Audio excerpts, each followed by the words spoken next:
lot of familiar faces from Search, as well as some of our partners from outside. My name is Mike Jobbins. I'm the program manager for the Africa region here. And we're very pleased that we have Charles Lahai joining us from Freetown.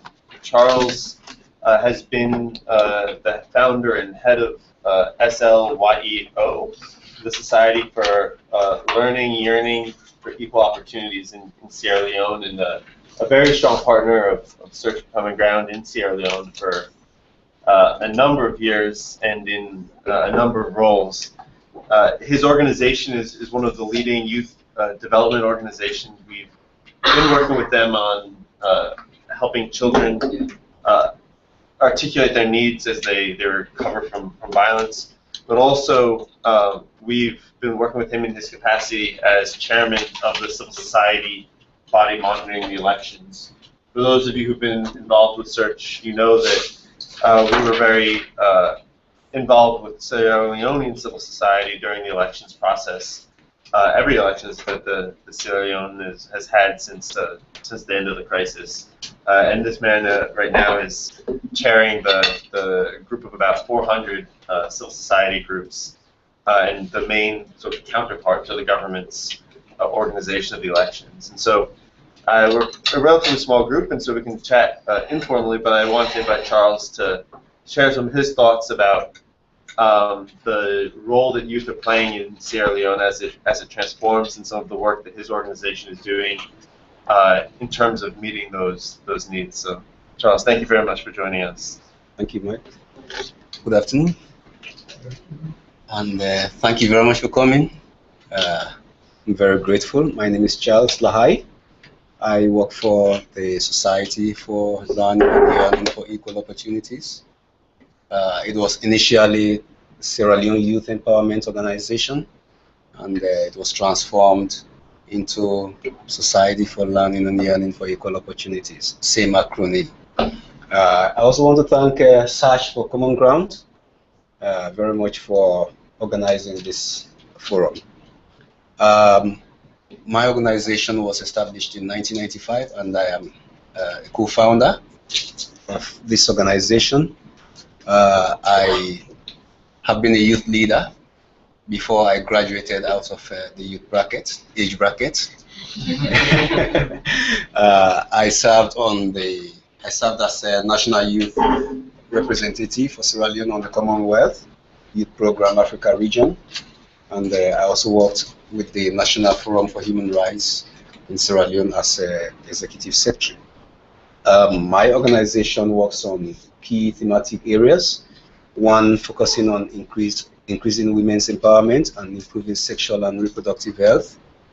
The second deals with improved governance and conflict prevention. The third deals with improved food security and the environment. And the fourth looks at improved capacity for enterprise development and literacy. We have been working with Search for Common Ground for a couple of years, and at the moment we are working on two very important projects. One deals with the election strategy, which was supported by the Department for International Development, DFID, with £2 million across 4 years. And that project deals with 5 key themes. One of the thematic area looks at elections observation. That's how we observe and monitor elections at all levels. The second one deals with electoral education, and that is providing the basic electoral messages. Providing key sensitization and awareness raising to the electorates. The third looks at safety and security, whilst the fourth one is on oversight, that is looking at the legal framework, making sure that there is a level playing field for all players. And the fifth one deals with organizational development. And each of those thematic areas are led by 1 or 2 civil society organizations. At the moment, we are in the last year of the project, and by December this year, we should be folding up the project. The second project we're working with Search on is working with children and youth as partners to prevent the worst forms of violence against children in Liberia, in Guinea, and in Sierra Leone. So that's what we're doing with SACH, and we're very pleased to be working with SACH. The youth situation in Sierra Leone is quite a critical one. I am aware that most donors and partners are of the view that yes, the elections in Sierra Leone in 2012 was free and fair, and it was free from fear, it was credible, which is quite true.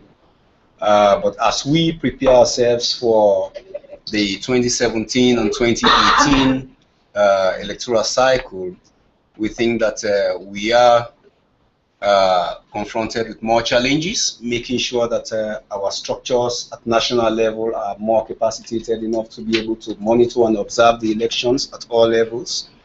And we think that this is the time that we should scale up our efforts to ensure that the structures are there. At the moment, the country defines young people as those between the ages of 15 and 35, and we're very happy that we now have a National Youth Commission, which is actually responsible for implementing the policies that are being formulated by the Ministry of Youth Affairs, and we're working in close contact with both the Ministry of Youth Affairs and the National Youth Commission. The key focus for young people at the moment has to do with engaging, with the constitutional review process.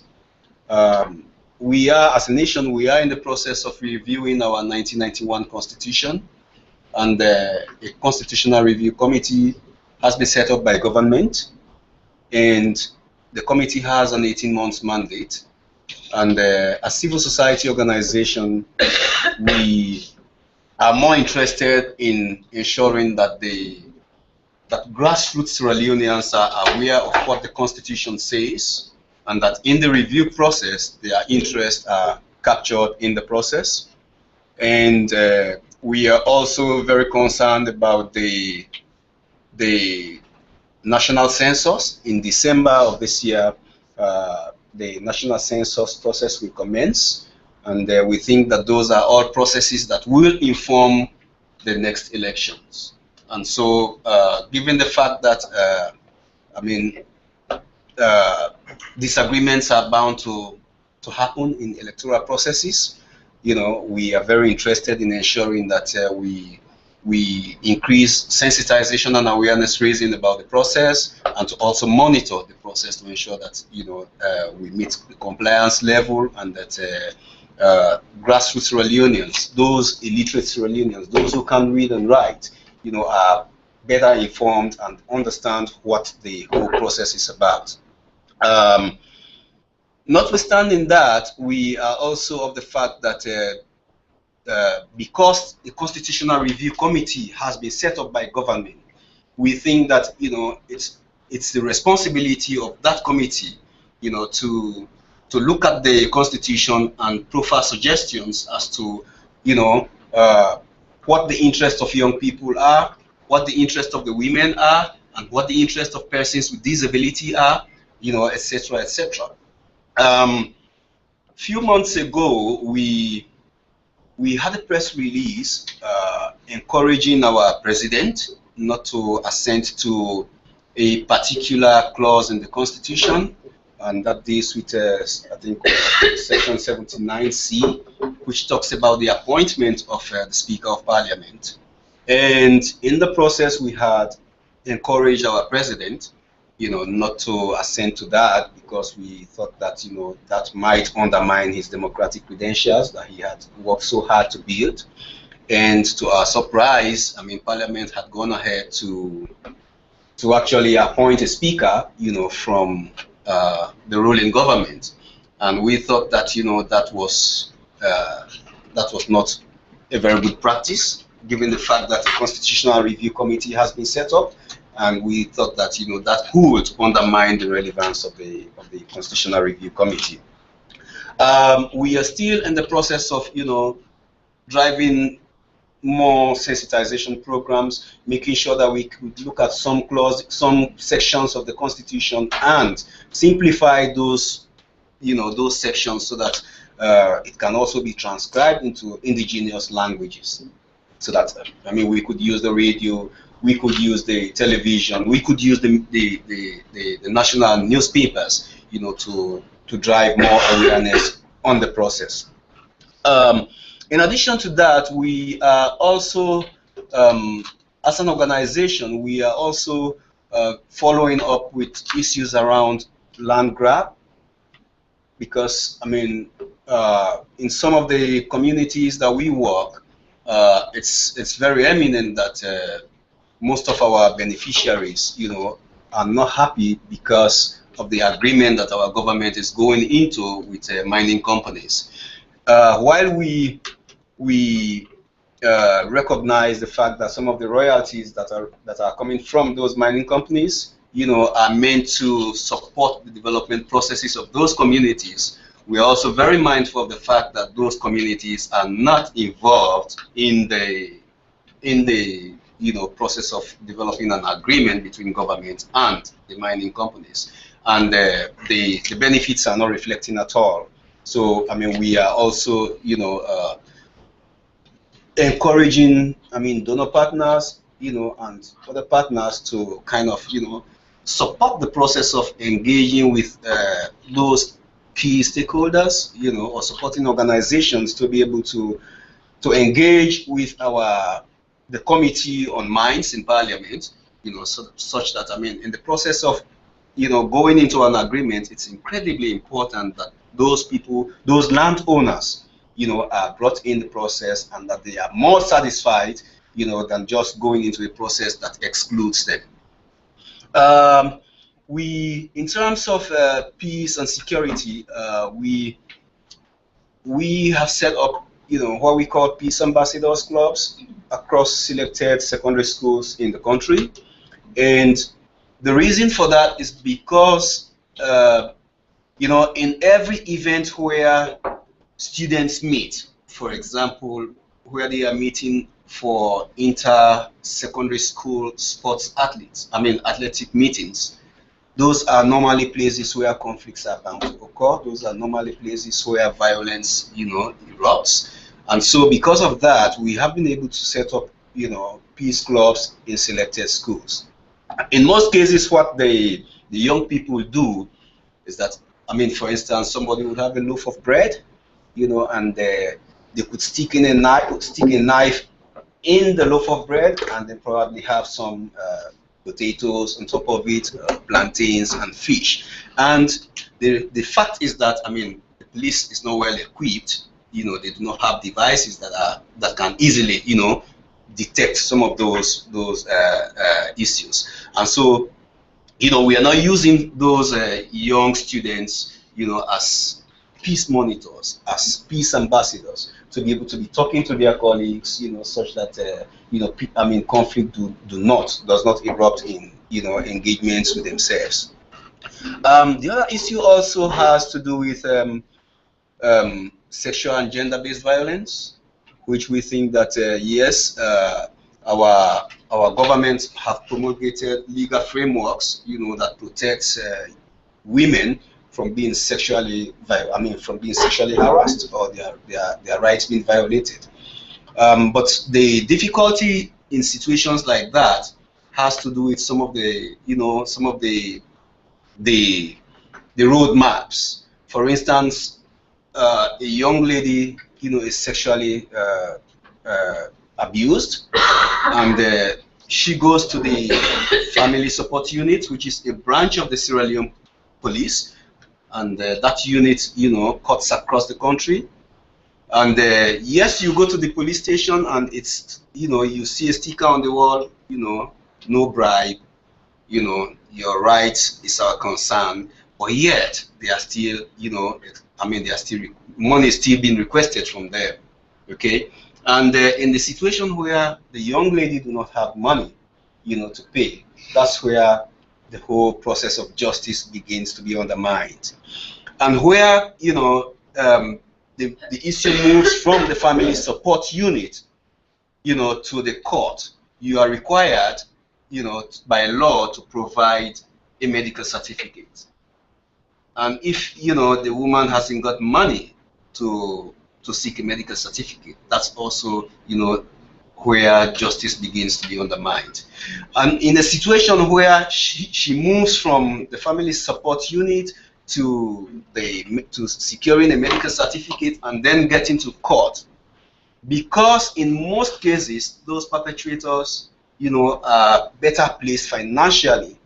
They could pay money, or in most cases, there are traditional stereotypes where people would want to just, engage probably with the local chiefs, and they will sit down and say, okay, we are drawing this matter out of court.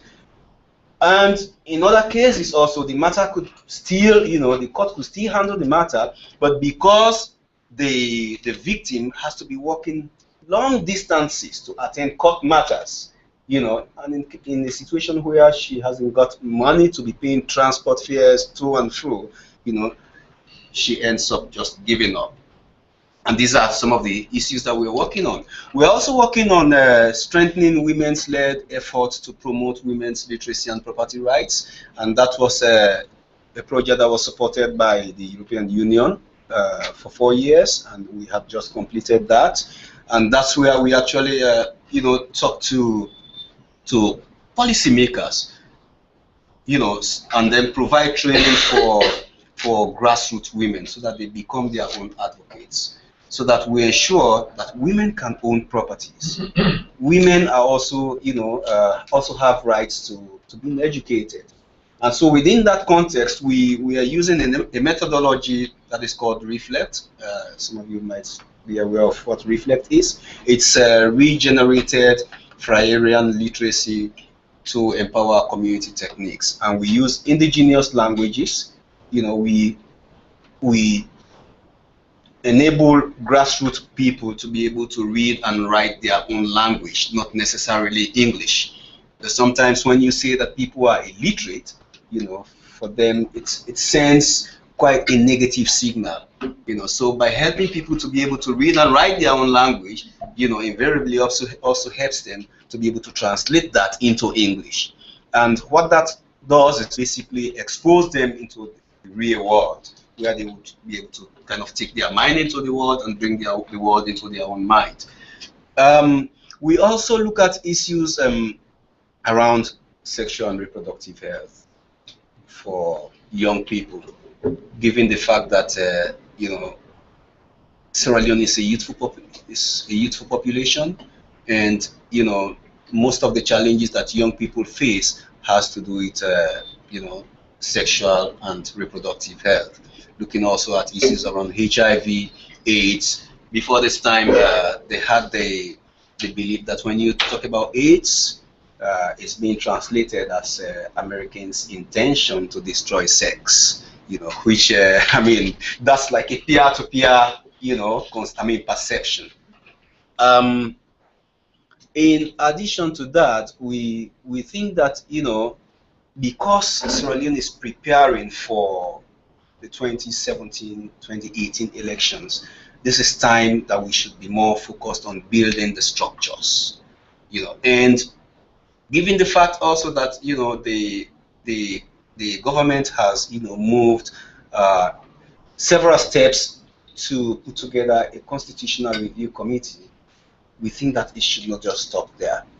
I mean, elections are not just a one-off event. Yes, they come and go, but the process still continues. So it's our belief that we have to increase our effort in making sure that the citizenry is engaged by way of providing the necessary information that would help them to be able to know exactly what their role in the process will be and how they could engage with state actors. Like I said, that we work with different partners. We are very grateful to to DFID. We're very grateful to the European Commission and the European Union for the support that they have provided. But we know also that there are huge challenges around young people. And one of that also has to do with those category of young people that are engaged in bike riding, motorbike riding, the bike riders. That's a huge industry for young people, and it's I could say not sustainable really, but it's a livelihood process, and that's the most easiest industry for young people to enter. But some of the challenges that they are faced with, has to do with the links between them and the police, or the kind of paramilitary force that we call the SFCG. Yes, please. Sorry, can you clarify what this bike rider industry? What happened? What is it exactly? Young people, they ride motorbikes as a means of transportation from one point to another. Okay, and because employment for young people is a huge problem. And I think just to clarify for people not as familiar with West Africa, I think there's moto taxis and transporting things from the that's market. That's how they make too. money. Yes. Yeah, okay, yes. That's helpful. Yes. I'm sorry. No, to make it clear. Fine. Okay. So basically, that's an industry that is being hugely occupied by young people as a means of quick money making. But the challenge is that they are almost always in conflict with the law. And in several cases, their bikes could be taken away from them, and they will never see it, either because they are riding without a motorbike helmet, or they are riding possibly without license. And by law, what you do is to levy fine on someone who is riding, without a rider's license, or he's riding without helmet. So basically, those are some of the challenges. But what we do basically is to bring them together, provide leadership and management trainings for them, provide training for them in conflict management, and get them to be able to lead their own processes. But I would say that that's a very serious challenge for young people. The other aspect has to do with young single mothers. In our national youth policy, the age bracket falls within 15 or 18 to 35. And sometimes we step back and ask ourselves, in terms of categorization, how do we categorize, or where do we categorize those young ladies or young boys who are mothers and fathers? Yeah. And so what we did was we had support from the Barron's Foundation in the UK, where we provided support for young single mothers, making sure that they are being encouraged, even though they are carrying babies, but they can still go through the formal education system. Apparently, our government had initiated what we call the basic education program, where the girl child is encouraged, to go to school on the proviso that the government would pay free tuition, for them once they get to the level of the basic education certificate examination. And in response to that, also government had equipped, some science laboratories for some selected secondary schools in the east and the north. The reason is that there is high level of illiteracy in the north and in the east than in the south and in the west. Okay.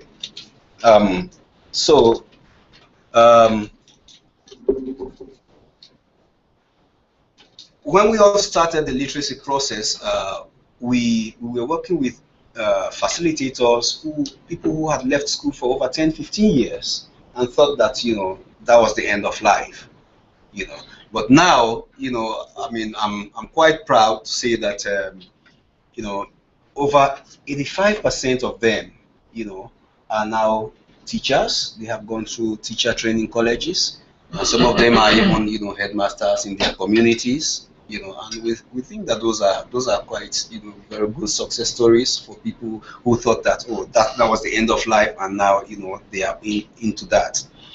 The other fundamental challenge has to do with really promoting nutrition, at all levels, because malnutrition in Sierra Leone is a huge problem. And one of the reasons for that is because we are aware that UNICEF, for example, and the Ministry of Health are providing, free services, providing food to mothers. But in most cases, what the mothers do is to sell those foodstuffs. And selling those foodstuffs would mean that, the children for whom those stuffs are meant will go without. And in several cases, again, instead of really paying attention, because there is the mother to child care, support, instead of paying attention to that, they would rather spend their time in the trade fair where they will sell their wares, where they will get their vegetables, sold, and then they will get some other stuff to bring back home. And in the process, they are paying little or very little attention to the children. So we are blending the aspects of hygiene also to that of nutrition, so that we know that on the global level, the death rates for children is so high, and malnutrition is primarily responsible for that.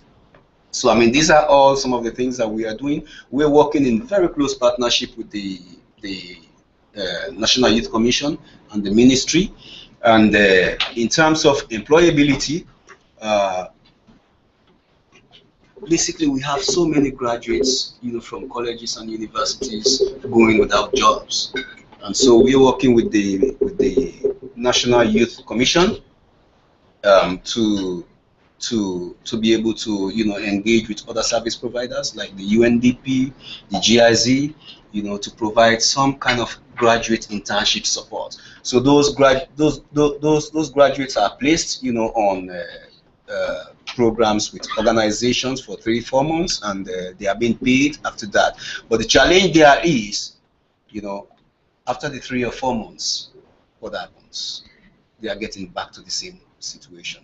So we think that these are all issues that are of very serious and major concerns. And I am basically here to advocate on behalf of those young people, those women who do not have the ability to go out or to come out to speak their minds, to come out and see what their problems are, to come out and encourage or talk to donor partners and other service providers to engage with civil society, to engage with our governments in a way that their needs and aspirations can be met.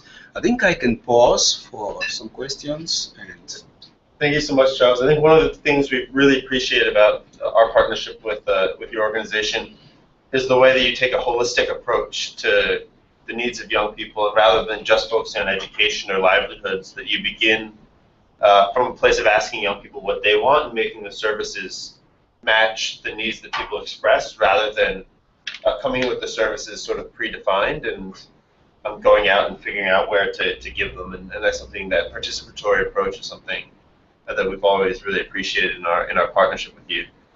So before we go to questions in the room, we do have some people who are joining us by video, including Professor Susan Scheffler. Because I don't think she can speak in the video, I'll introduce her. She's a professor at American University who spent a long time in West Africa. And then if everyone can introduce themselves when they ask questions. So she's asked 2 questions. The first is, are NGOs and civil society groups in the country working on the land grabbing question, and what are they doing? And then whether you have anything to say about the after you phenomenon, and if young people are at risk of being mobilized back into violent thuggery. So violent thuggery and that campaign and land grabbing and what's being done about it. Thank you very much, Susan. Are the NGOs in the country working on the land grab issues? Yes, NGOs are working on the land grab issue. My NGO is working on that. We're working with other partners, including the Center for Coordination of Youth Activities, the Independent Youth Forum, Action Aid Sierra Leone, and of course the National Youth Commission. That's an issue that is of greater concern, because we work in communities where the inhabitants of those communities are also suffering from that. In terms of the after you phenomenon, I think that's a very serious issue, and it's the issue of the day. And the issue all came up in an event where the president was launching the the blueprints to youth empowerment and youth development. I was part of that session, and that was where the whole phenomenon of after you, now you came from. But realistically, in our view, we are still of the opinion that the responsibility lies on the government, the president per se, to come out with a statement to say, for example, that I have said that I am not going for a third term, and so anybody who promotes the concept of a third term, will face the full penalty of the law. Until that is done, I'm sure it's still going to be a very serious issue. I give you an example. The initiator of the After You, Now You, we are largely young people, and the third term, phenomenon was also initiated by someone who had been, a member of parliament in the opposition party, and had now found himself in the governing party.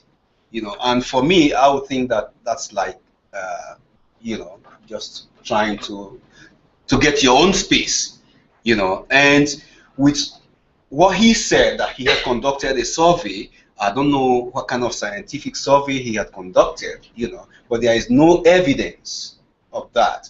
Recently, before I left Sierra Leone, a colleague of mine who is also disabled in the eastern part was arrested by the police for printing, in response to the After You, Now You. He responded that after Bagbo, Now You. That's Laurent Gbagbo, Ivory Coast. And he was arrested, and he said, well, I only had a contract to print some T-shirts. And so that's a very huge concern now. But as I speak, I know that, organizations, civil society organizations, are kind of, driving more sensitization processes on the fact that our constitution, our 1991 constitution, does not provide for a third term. And in our view, even if the new constitution is going to provide for a third term, we think that it should not affect the current government. That's what we think. And that was why we came out with a press release, to say that the idea of, having parliament, having the majority in parliament being, in the governing party, to appoint the Speaker of the House, who has also been the leader of the majority party, we thought that that was a way of undermining the relevance and the credibility of the Constitutional Review Committee.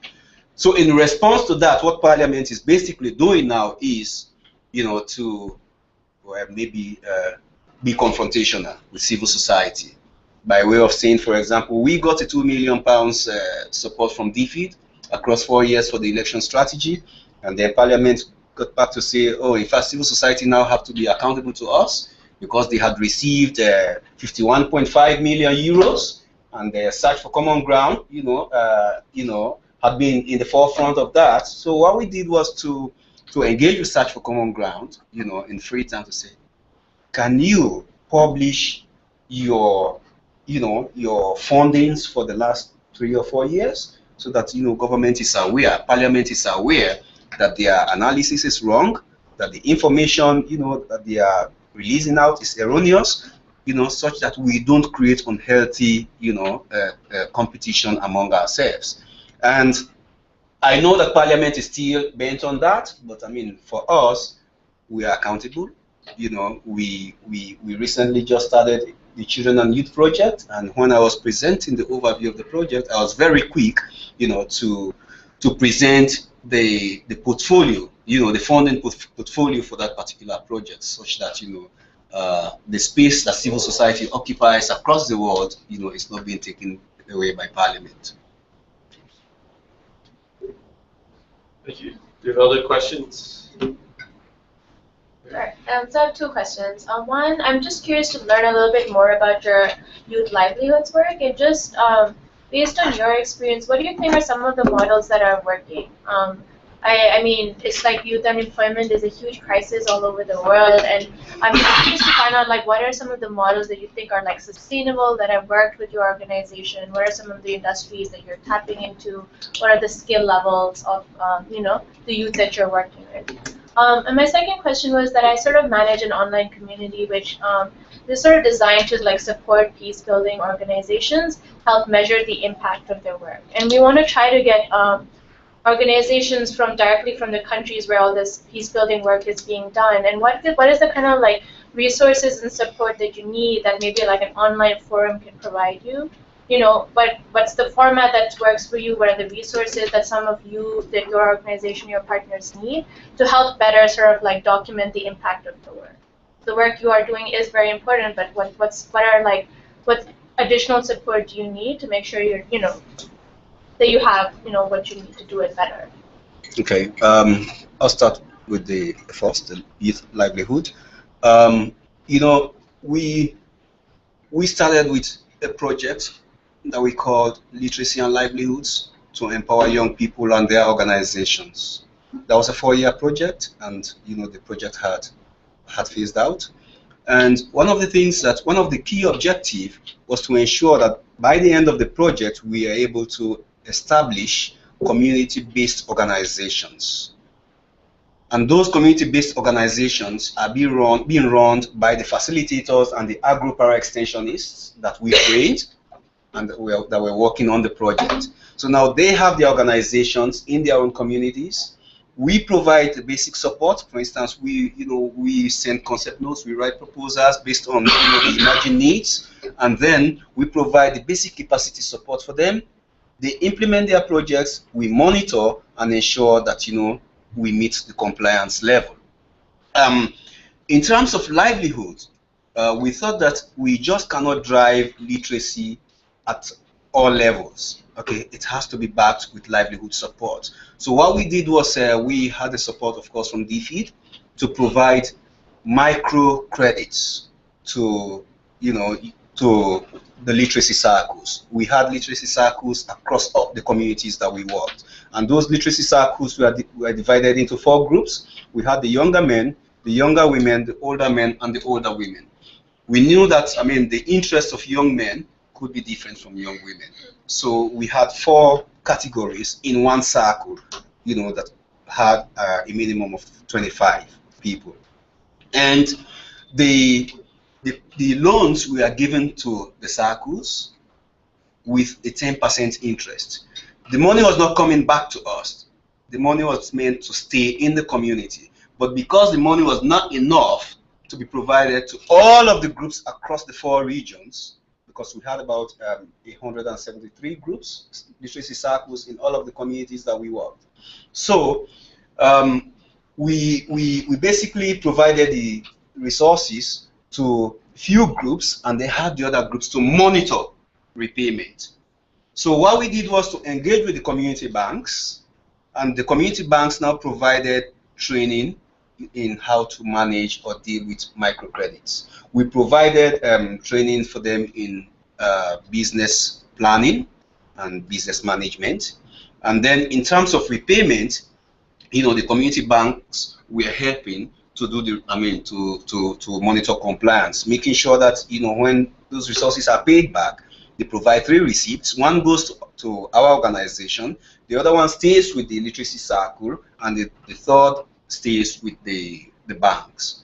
So some of the women would say, yes, we are interested in rearing goats. Some would say we're interested in having community gardens. Some would say we're interested in bakery, etc., etc.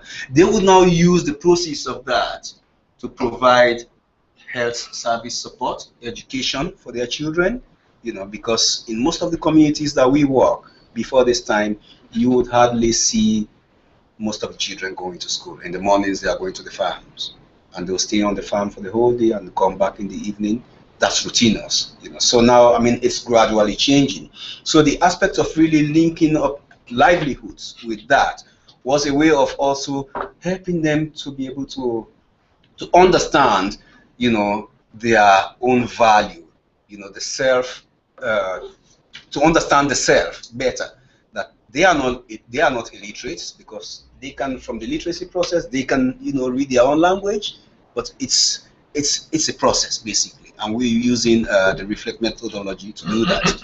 In terms of peace building, like I said, we have peace ambassadors clubs, peace clubs, in selected secondary schools in the country. Why did we do that? We did that basically because in one of our operational areas, this was actually a coincidence that the then president, the former president, the late President Amati Jan Kaba, had actually left Freetown to travel up country, and on the same day, the vice president also had used the same route to travel. Okay, and in that process, the students of one of the secondary schools had problems with their principal, where the senior prefect, the head boy of the school, was detained because he had, love relationship with the daughter of the principal, and the wife of the principal, had gone to the police, and asked the police to detain the head boy. So the head boy was detained for a couple of days, and the students now walked to the police to say, we want our head boy released. And the police said to them, okay, you go back to the school and get a note from your principal. So they went back, but the principal wouldn't. So, that back and forth movement now took them to the next point, where they said, okay, what we'll do now is we're going on the rampage. So they went to physically attack the principal, and he was frog marched, barefooted, to the police to say, you have to instruct the police now to release our head boy. So the head boy was released, yes, but in the process, 4 other students were also arrested by the police. And the boys were insistent, the students were insistent that until the other students are released, they were not going to leave the police station. So that resulted into confrontation, and in the process, the police station was burnt down, and 1 student was shot to death by the police. So politically, this issue was now politically interpreted, that, there were efforts to probably assassinate the president or the vice president, something like that. So we came in, as an organization working in that community, to bridge the gap. We came in to bring, sanity into the process. So we set up a committee, involving, traditional chiefs, the police, the teachers, and we also, actually spoke to our donors, Then it was a DFID supported project. DFID could not provide that support, but we got the support from the Barings Foundation project. That, okay, yes, you could set up these structures in the schools. You could provide scholarships for them. You could, ensure that the peace monitors, are provided with bicycles, so they will be shuttling in between distances, going to other schools, discussing peace issues. We do debates, competitions, and stuff like that. So, that was one. Quite recently, in one of the communities also that's where peace was actually born, in the north, in Tonkolili, specifically a community called Rubis, where we have a peace monument that was erected by the United Nations mission. And, they came back to say, now look at the monument. There is a monument, and on the monument it's inscribed that this is where peace was born. But we have never benefited from anything since the end of the war. And so we went to approach the UN, and the UN provided us with some package of $10,000. And the people said we wanted boreholes. We do not have clean drinking water, and so that was what we provided to them. The project, we just finished the project in about 2 months ago. Thank you. Other questions? Let's take one round of questions. So, how did you train the peace ambassadors, and what do you have a program to keep the connection alive with those individuals as they mature? Let's take them as a bunch, so that way, because I know we're wrapping up pretty soon. So, I have sort of a related question. How does I'm interested to hear a little bit about how the peace ambassador clubs address the different familial histories of violence from the past, but also the collective narrative of, with the the legal mechanisms and things that have happened in Sierra Leone, how the youth address those conflicts or the history of conflict themselves. Yeah, that's kind of in line with my question, which was, are young people sort of seeing this lack of opportunity in the future as being related to the conflict in the past? And is that, you know, any sort of motivating factor to avoid conflict in the future, or is it something that could fuel future conflict? How do you see kind of that relationship? Okay, thank you very much. The peace ambassadors, how? Basically, we organize training programs for selected students in the schools, maybe 5 from every class or 3 as the case may be, and they would actually vote for a coordinator, someone who becomes their coordinator, okay, and they will provide training for them in peace building, conflict resolution and conflict management, alternative dispute resolutions, you know, and we later bring all of the schools together in a particular locality. For instance, if we are in Washington, for example, and we have like 7, 8 schools in Washington, we'll bring the members of the Peace Club, not all the schools actually. We bring the members, only the members of the Peace Clubs, and we provide bicycles to the coordinators, and we organize debates and quiz competitions just as a means of letting them know that, you know, life goes beyond what they think. And so we also get them to be talking to their colleagues on the radio, you know, on the television. That instills confidence in them. That lets them know that, oh yes, we can do it. And so even when they graduate from high school and go to college, you know, they are coming back to work for our organizations as volunteers. The difficulty there, though, is that all of them would want to be coming and working as volunteers, but volunteerism is not a free job. Yes, it's not a free job. And so that's the difficulty that we face. You know, some of them, as brilliant as they are, you know, find it difficult to get government scholarships, okay, and so they would expect to be coming and working as volunteers such that we can contribute to the payment of their fees, okay. The other issue of well, how do we address them? That's basically it. And in terms of, you know, what the young people think and how they think they could avoid that, you know, it's important for civil society and the government to move beyond, you know, what we see. In the second inning of our president, in his inaugural speech, he did say that he was committing his administration to the welfare of young people, to the employment of young people. And we want to see that reflected. We really want to see that commitment. We want him to know that he is the president of the country and not the president of his political party. And we are ready to support him in every aspect. And we have the responsibility to ensure that, you know, we sit in the middle, you know, making sure that the link between the state and civil society becomes one, you know, that is driven on fairness and, you know, basic understanding of the principles of the rule of law. And in that process, we are interested in making sure that, you know, the rule of law is for everybody. I mean, that the Constitution, you know, provides for, you know, the freedom of people.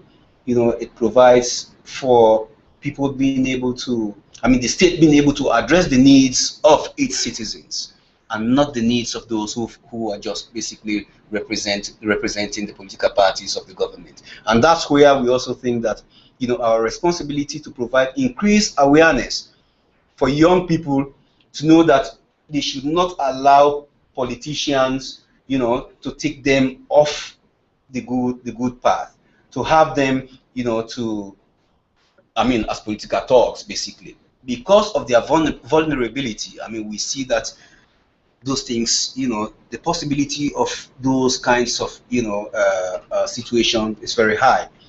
We don't want to see political parties using young people as talks because they do not have the means of livelihood.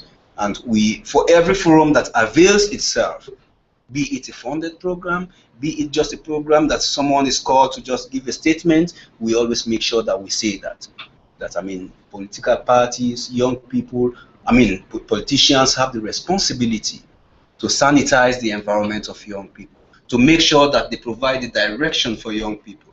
I mean, they would have to leave one day. And if they are, you know, if they are kind of bringing young people up that way, what happens is that we continue to go in a vicious circle, and we don't want to see our nation like that. I think we have one last question from one of our guests, and then. Roderick.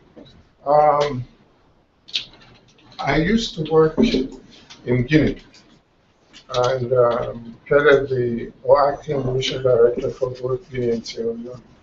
And that took me to Freetown a number of times with USAID. When Christine Sheckler, do you know Christine Sheckler? She was then the project officer in the USAID mission in Freetown. Not quite. Okay.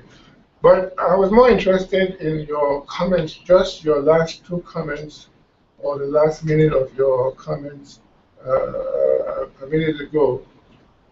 And you talked about the relationship you had with the government in terms of liaising and working together in the partnership and whatever.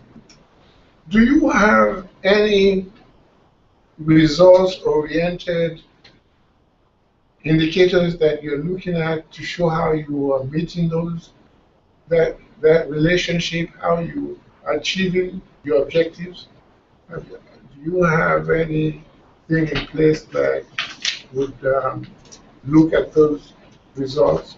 Yes, and one of that has to do with the setting up of the district youth councils and the chiefdom youth councils and the zonal youth councils.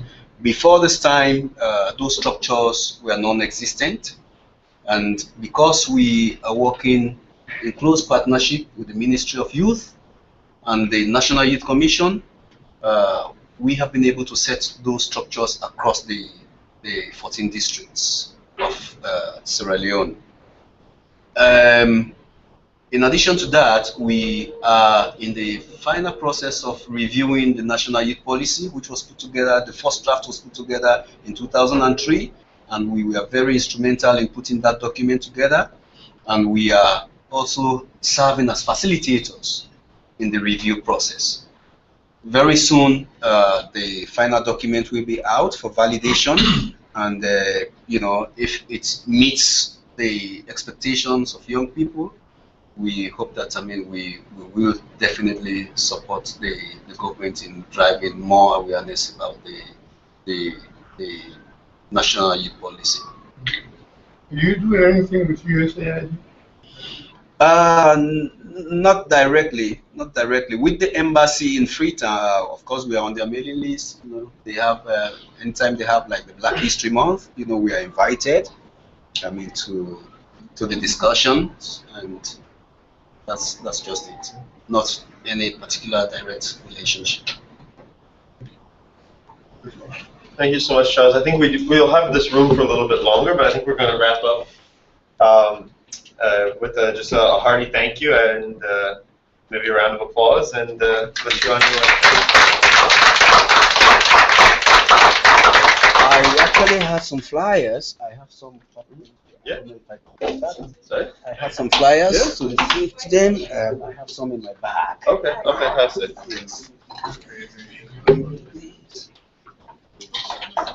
Yes, sir.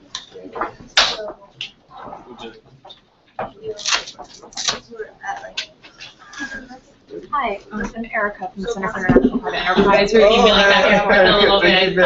Thank you. No,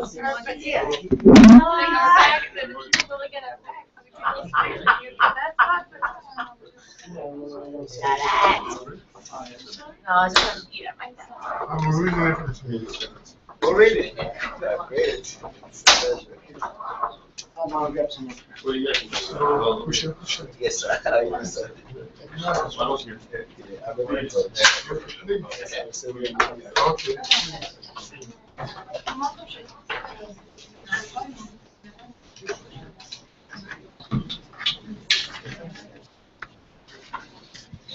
There used to be a Canadian woman who was married to a Sierra Leone.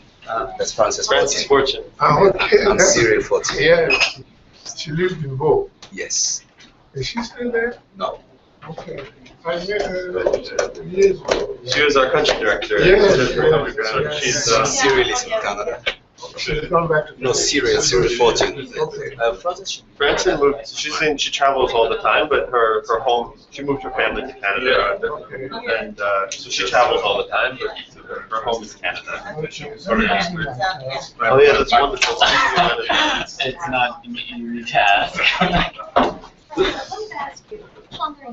So major data tech. So it's our key cards to get it filled Okay. and everything. No, I was hoping Yeah. that we could touch base with We're the track is showing us here is It's interesting, I'm actually gonna be in Liberia in about 2 weeks, so next Monday, like, shift everything. I do like them. With a lot of the same issues. So did you recently start to? No,